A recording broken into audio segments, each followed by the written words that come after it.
And part of the reason we built our home the way we did is because we wanted our kids to adult without feeling like they had to be forced to adult. They can learn to adult at home.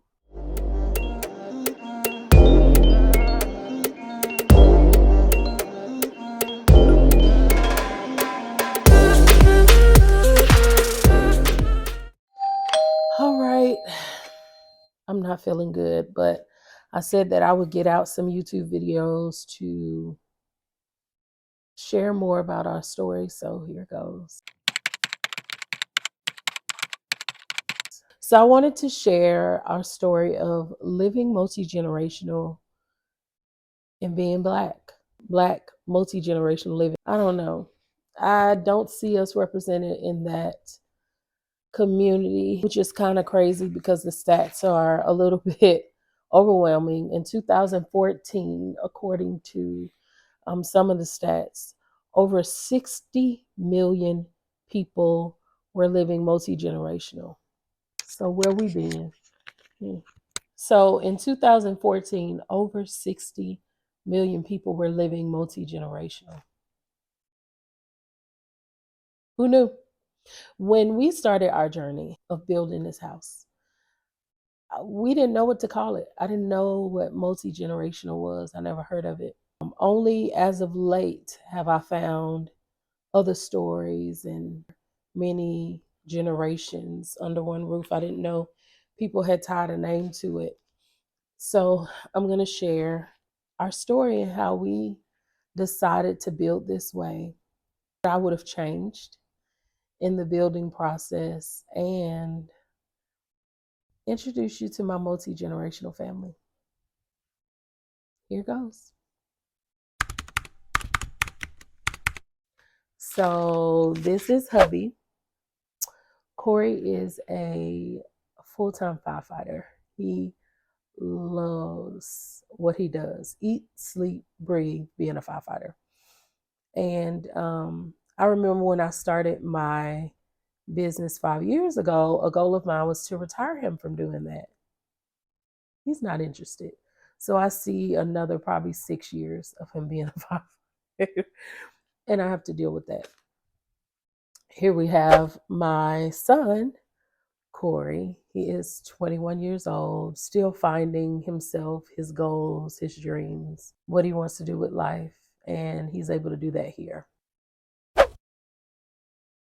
The baby of the group. Got daddy like this. My daughter, Talia. She is a mini version of me in many ways. In some ways, she's really that reserved to herself, but in a lot of ways, I see me. She's 19. Just turned 19. Let her tell it she's grown. And part of the reason we built our home the way we did is because we wanted our kids to live or adult without feeling like they had to be forced to adult. They can learn to adult at home. So that's part of it. We purchased our land back in 2020. And when we bought the land back in 2020, getting tongue tied, our goal with purchasing the land was we were going to build a house for my husband and I, because our kids, again, are 19, 21. We were going to build a house for us. And then on the back side of the land, we were going to put 2 tiny homes, one for each kid, to have their own independent privacy. And I have fallen in love with tiny homes. I mean, we stayed in a tiny home. Look at this video. A couple of years ago, and I just fell in love with the concept. And I said, when we get land and we build our home, we're going to put the kids in their own tiny homes.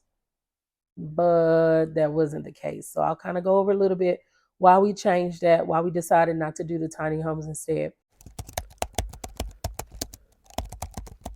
One of the reasons we decided not to go with the tiny home is because of the details around it. You got to think about, because we're on a septic, you have to think about the septic, electricity being ran there, having different electricity, the details when it comes to propane, because we have a propane tank underground, and how far are they going to be from that tank, how far are they going to be from the septic, how far are they going to be from the well, because we do have a well. It was so many extra details on top of trying to get the house stuff together that I told my husband, I said, you know what, let's take two floor plans and create multiple homes in one. And so that's what we decided to do instead.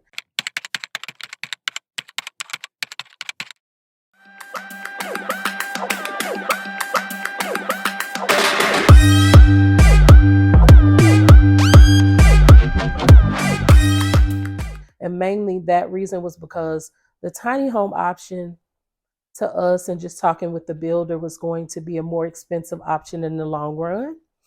But we wanted to build something where the kids had their own privacy. So this is an old TikTok video that I created showing how you go from our home to the kids' house. There's a door that separates their apartment. So once you walk in, that's an old door that's been replaced.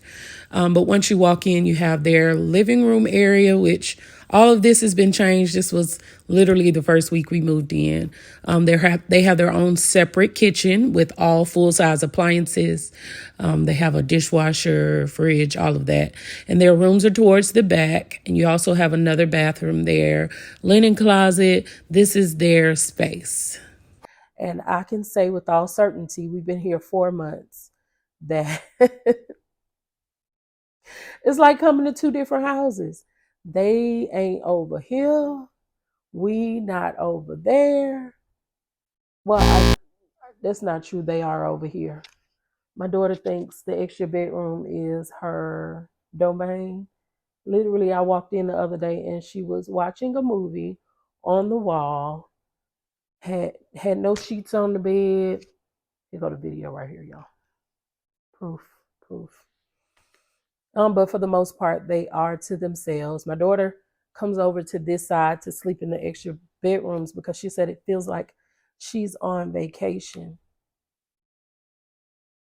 Neither here nor there. But the reason we decided to do multi-generational living, and I'll kind of give some background into how I left the home, how my husband left, our home we grew up in. That's what I mean. I remember leaving home at 17. I was 17 and decided to go to the military. And the reason I made the military even an option was because I felt like I didn't really have a choice in terms of what my next step was. And so it was either military, college, which I didn't want my parents to go broke trying to put me through college, or getting out on my own and figuring it out, right? Because typically, and let's talk black, okay? And this isn't in every household, but for the most part, everyone I know with me growing up,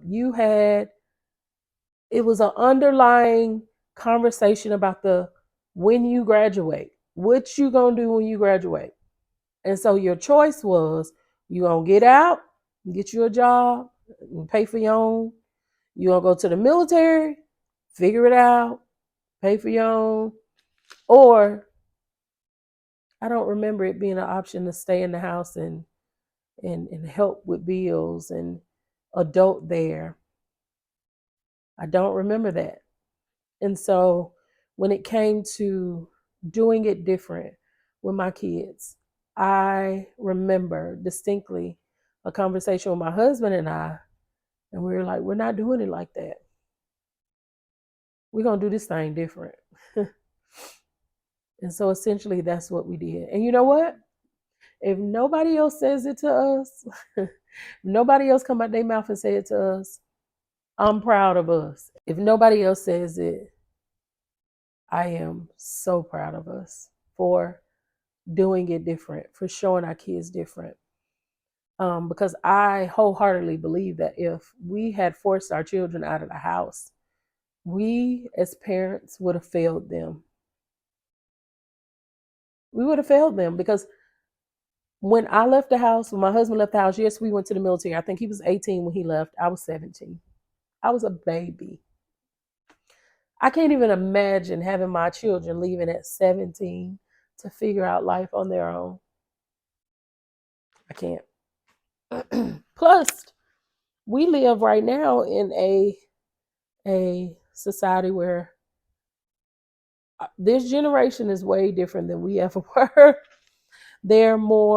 They're riskier, they're more forward thinkers. And so it's so different than when we were growing up. But what I would say I'm proud of most with us choosing to live this way. And I'll put a little clip in of um, walking into my kid's apartment. What I'm most proud of with this whole multi-generational journey is that we're getting to see our kids grow up as adults in front of our eyes, and they're learning life. My son, I took him the other day to buy his first vehicle on his own. I have always been a proponent of making sure that my kids, by the time they turned 18, they had at least a 700 and something credit score. That happened. Um, and I encourage you parents to do the same. I actually am going to post a video about that because